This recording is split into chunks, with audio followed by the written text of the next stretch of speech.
Hello everyone, I am गरिमा जोशी और अब हम पढ़ने वाले हैं data types. What is data types? एक पाइथन के अंदर डेटा टाइप्स क्या होते हैं, उन डेटा टाइप्स के बारे में इंट्रोडक्शन के साथ हम आगे बढ़ने वाले हैं कि क्या क्या चीज़ें होती है, मोस्ट प्रोबेबली क्या यूज़ होता है। सो आई होप सो आपको यहाँ पर चार्ट बना हुआ तो दिख ही रहा होगा कि डेटा टाइप्स क्या होता है। ये फ्लो चार्ट आपको एग्जामिनेशन में बहुत ज़्यादा हेल्प कर सकता है, क्योंकि जब भी जैसे भी आपको एक शॉर्ट रिविजन करना हो तो शॉर्ट रिविजन के लिए डेटा टाइप हमारे लिए बहुत ज़्यादा हेल्पफुल रहता है कि हम डेटा टाइप को कैसे यूज़ कर सकते हैं। ठीक है, सो यहाँ पर हमारे डेटा टाइप जो है वो डेटा टाइप्स कितने टाइप्स के हैं? 5 टाइप्स के डेटा टाइप्स है यहाँ पर। फर्स्ट है नंबर, सीक्वेंस, सेट, नन और मैपिंग। ठीक है, अब ये 1 2 3 4 5 टाइप्स के डेटा टाइप है। मोस्ट प्रोबेबली यूज क्या होता है? नंबर यूज होता है। नंबर हमारा क्या होता है? एक सबसे इंपॉर्टेंट डेटा टाइप होता है। अब नंबर हमारा सबसे इंपॉर्टेंट डेटा टाइप क्यों होता है, ये चीज़ हम इसके अंदर देखते हैं। नंबर के अंदर क्या होता है? इंटीजर होता है, फ्लोट होता है, कॉम्प्लेक्स होता है। ठीक है, और उसके अंदर इंटीजर के अंदर भी क्या होता है? बुलियन होता है। तो मोस्ट प्रोबेबली इनका इंट्रोडक्शन क्या होता है? देखिए, सबसे फर्स्ट वो हमारा इंपॉर्टेंट पार्ट है, उसको हम सबसे बाद में डिस्कस करने वाले हैं, क्योंकि सबसे फर्स्ट हमें सेट्स, नन जिसके अंदर इतना इंपॉर्टेंट नहीं है वो हम डिस्कस कर लेते हैं। ठीक है, सेट्स के अंदर हम जब भी कोई भी प्रोग्राम को क्या करते हैं? रिप्रेजेंट करते हैं, उसको एक सिंपलेस्ट फॉर्म में सेट के थ्रू हमें क्या करना पड़ता है? लिखना पड़ता है। अगर हम नहीं लिखेंगे, सपोज मैंने लास्ट प्रोग्राम के अंदर बनाया था num1 = 10। ठीक है, अगर मैं यहाँ पर सिर्फ num1 लिखकर स्किप कर देती तो क्या वो मुझे आउटपुट देता? नहीं। एट ए टाइम मैंने क्या करा था? नंबर्स एंड वेरिएबल्स का क्या किया था? एक प्रॉपर कॉम्बिनेशन बनाया था। तो जब भी मैं नंबर्स एंड वेरिएबल का प्रॉपर कॉम्बिनेशन बनाऊंगी या वो चीज़ रिप्रेजेंट करूंगी तो वो मेरा क्या कहलाता है? सेट्स कहलाता है। नन के अंदर जब भी हम कोई रिजल्ट शो करें लेकिन वो हमें आउटपुट में क्या करे? कुछ भी शो नहीं करता है, एट दैट टाइम वो क्या कहलाता है? नन फंक्शन कहलाता है, जिसके अंदर हमने क्या करा है? हमने प्रोग्राम तो लिखा है लेकिन हमें आउटपुट के अंदर क्या करा है? कुछ आउटपुट नहीं करा है, तो एट दैट टाइम वो क्या कहलाता है? नन कहलाता है। मैपिंग के अंदर क्या होता है? मैपिंग के अंदर मैपिंग में वो अपने वेरिएबल के डिक्शनरी, जैसे सपोज एरर हो गया, ठीक है, पर्टिकुलर स्पेस पे अगर कोई एरर शो हो रहा है तो वो हमें किस में रिप्रेजेंट कराता है?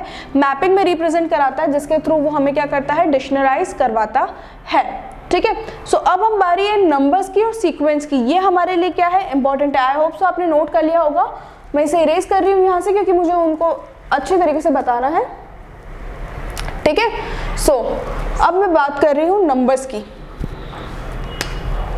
नंबर, ठीक है, नंबर के अंदर कितने टाइप्स होते हैं? 3 टाइप होते हैं।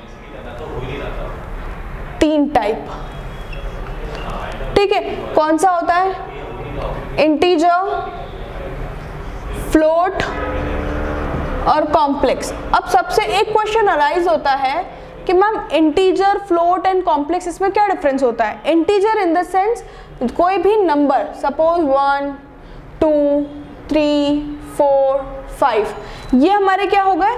इंटीजर्स हो गए। इंटीजर्स हमारे पॉजिटिव भी हो सकते हैं, नेगेटिव भी हो सकते हैं, 0 भी हो सकता है, तो वो हमारे क्या हो गया? इंटीजर्स हो गया। तो इंटीजर्स होते हैं हमारे ये। ठीक है, जब भी हमें किसी भी नंबर्स में किसी भी प्रोग्राम के अंदर इंटीजर्स को वेरीफाइड करना है तो हम एज इट इज ये लिखते हैं कि हमें 2 वेरिएबल्स चाहिए या कुछ भी चीज़ चाहिए तो हम रिप्रेजेंट कराते हैं। सपोज मैंने लास्ट प्रोग्राम के अंदर ही लिखा था num = 10। ठीक है, तो ये भी मेरा क्या हो गया? इंटीजर फंक्शन हो गया, क्योंकि मैंने यहाँ पर क्या लिखा है? 10 लिख दिया। तो एज इट इज इंटीजर्स क्या होते हैं हमारे? ये चीज को शो करवाते हैं। नाउ नेक्स्ट इज होता है हमारा फ्लोट। What is float? जब हमारे पास कोई भी नंबर 0.2, 0.3, 1.732, जब भी हमारे पास कोई भी नंबर किस में शो करता है? डेसिमल डिजिट्स में शो करता है, तो वो हमारा क्या कहलाता है?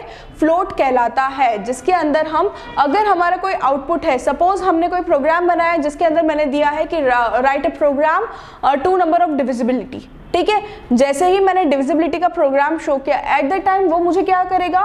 फ्लोट तो रिप्रेजेंट करवाएगा ही सही कि यहाँ पे फ्लोट क्या है। तो इसी वजह से फ्लोट जो होता है वो मेरा क्या होता है? 0 मतलब पॉइंट में डेसिमल, जहाँ पर भी डेसिमल नंबर्स डिजिट्स आ जाते हैं वो क्या कहलाता है?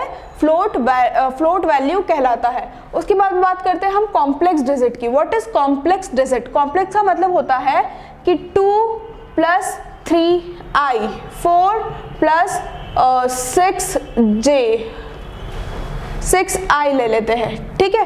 तो ये मेरा क्या रिप्रेजेंट कर रहा है, कॉम्प्लेक्स नंबर कहला रहा है, जो 11th क्लास के मैथमेटिक्स में मोस्ट प्रोबेबली यूज होता है, जिसके अंदर नंबर्स के साथ साथ वेरिएबल भी इनपुट होता है, तो वो हमारा क्या कहलाता है, कॉम्प्लेक्स नंबर कहलाता है। कॉम्प्लेक्स के अंदर मोस्ट प्रोबेबली i का यूज होता है, तो वो क्या कहलाता है, कॉम्प्लेक्स डिजिट कहलाती है। तो इंटीजर, ये चीज आपको समझ में आ गई होगी। अब बात करते हैं हम इंटीजर का एक और टाइप होता है बुलियन, ठीक है, Boolean digit. What is the meaning of Boolean digit? Boolean हमारा क्या कहलाता है, इसका शॉर्ट फॉर्म में जब हम लिखते हैं तो वो हमारा क्या कहलाता है, बुल कहलाता है। बुल का मतलब ये होता है, कोई भी स्टेटमेंट अगर आपने बुल में लिखा है तो वो क्या करेगा, बुल सिर्फ हमें ट्रू और फॉल्स में बताता है। एक चीज और, ट्रू और फॉल्स एट द टाइम तभी शो होता है जब हमारा टी और एफ क्या हो, कैपिटल लेटर्स में लिखा होता है, ठीक है। जब ये हमारा कैपिटल लेटर्स में लिखाता है एट द टाइम ही वो क्या शो करेगा, ट्रू एंड फॉल्स शो करेगा, जो एक बुलियन का क्या होता है, टाइप होता है। बुलियन रिप्रेजेंट किससे करता है, ट्रू और फॉल्स से रिप्रेजेंट करता है, लेकिन टी और एफ हमारा क्या होना चाहिए, कैपिटल लेटर्स में होना चाहिए। तो यहाँ पर क्या होता है, ये हमारे कैपिटल लेटर्स के थ्रू इसको रिप्रेजेंट होता है। सो ये कंप्लीट हो गया यहाँ पर। अब हमारी बात करते हैं, नेक्स्ट हम बात कर रहे हैं सीक्वेंस की। What is sequence? सीक्वेंस क्या होता है? सीक्वेंस का मतलब, सीक्वेंस का नाम सुनते से एक कॉमन सी चीज हमारे माइंड में आती है कि मैम सीक्वेंस मतलब कि कोई भी चीज अरेंज करना, ठीक है। तो सीक्वेंस यहाँ पर भी वही चीज है कि किसी भी चीज को प्रॉपरली सिस्टमैटिकली अरेंज करना। सीक्वेंस के हमारे पास क्या होता है, स्ट्रिंग होता है, लिस्ट होता है, टपल्स होता है, ठीक है। स्ट्रिंग, लिस्ट एंड टपल्स, ये सिंपल सी चीज है, एक ब्लॉक बना हुआ है, ठीक है। इस ब्लॉक के अंदर जब मैं एक के बाद एक सिस्टमैटिक तरीके से क्या करती जाऊंगी, अरेंज करती, या फिर मैं इसको यहाँ से रिमूव करते जाऊंगी, तो जो चीज सिस्टमैटिक तरीके से एक के बाद एक निकलती जाएगी तो वो क्या कहलाती है, हमारी स्ट्रिंग। और अगर हम इनपुट भी करें तो first, second, third as it is वैसे होती, तो वो क्या कहलाती है, स्ट्रिंग कहलाती है। लिस्ट का मतलब ये होता है कि हम किसी भी डिजिट्स को या तो उसके अपर पार्ट से रिमूव कर डाल सकते हैं, या फिर नीचे पार्ट से क्या कर सकते हैं, उसको रिमूव कर सकते हैं। मतलब कि या तो वो अपर पार्ट को यूज करेगा या फिर वो लोअर पार्ट को यूज करेगा। तो एट द टाइम लिस्ट हमारी क्या होती है, इसको शो करवाती है। And now last is tuples. Tuples के अंदर क्या होता है, हम किसी भी सीक्वेंस के अंदर, सपोज ये ऑर्डर दिया है और मुझे थर्ड वाले ब्लॉक को रिमूव करना है, तो मैं थर्ड वाले ब्लॉक को रिमूव कर सकती हूँ बिना ऊपर की लाइन को डिस्टर्ब करे, बिना नीचे वाले पोर्शन को डिस्टर्ब करे। जब मैं किसी भी ब्लॉक को सेंटर से रिमूव कर सकती हूँ तो वो मेरा क्या कहलाता है, टपल कहलाता है। ये हमारे मोस्ट प्रोबेबली अल्फाबेटिकली जब हम प्रोग्राम करते हैं तब उसके अंदर शो होता है। तो सीक्वेंस के अंदर हमारे 3 टाइप होते हैं, स्ट्रिंग, लिस्ट एंड टपल, जो यहाँ पर एज यूजुअल यूज की जाती है। सो आई होप सो आपको ये वीडियो पसंद आया हो, डेटा टाइप समझ में आया हो। नेक्स्ट वीडियो के अंदर हम इसके बारे में और डिटेल्स में पढ़ने वाले हैं, क्या क्या चीज़ें होती है। सो प्लीज़ मेरी इस वीडियो को लाइक कीजिएगा, फर्स्ट वीडियो को सब्सक्राइब कीजिएगा। Thank you for watching our channel. Thank you so much guys.